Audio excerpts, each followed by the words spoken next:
Alors je pense que je fais pas suffisamment pour l'environnement, mais j'essaie de trier mes déchets et de ne pas prendre l'avion, en tout cas le moins possible.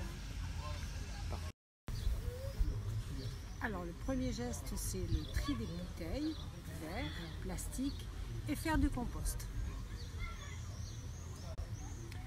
Moi je composte, je trie, je n'achète pas d'eau en bouteille, j'ai un robinet thermostatique.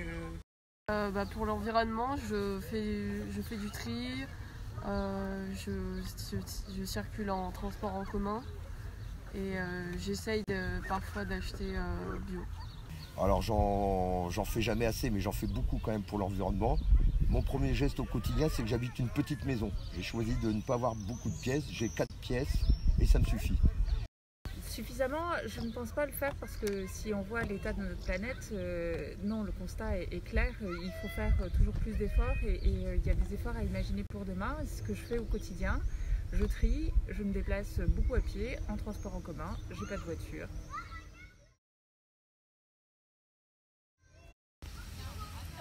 Alors non, pas vraiment. Enfin, oui, j'essaie de consommer des choses sans emballage, mais c'est un peu compliqué quand on est étudiant de moins dépenser.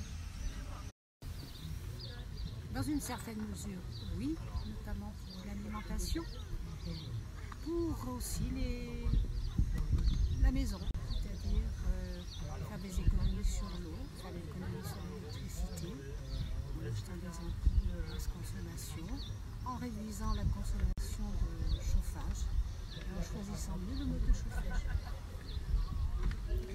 À moi ? Oui. Alors je pense qu'on peut ne pas dépenser plus, parce que c'est vraiment un problème, et qu'il y a beaucoup de choses qu'on peut faire et qui ne coûtent rien.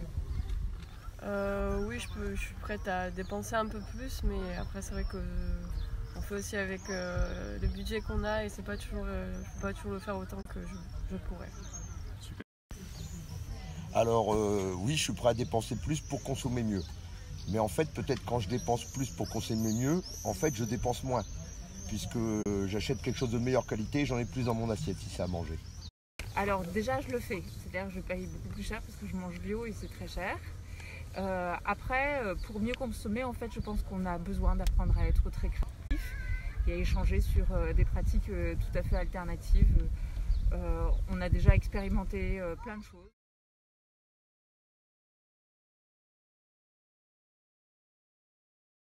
Alors oui, je pense que écologie peut être compatible avec l'économie si on prend par exemple des produits locaux, si on va au marché, on fait attention comme ça.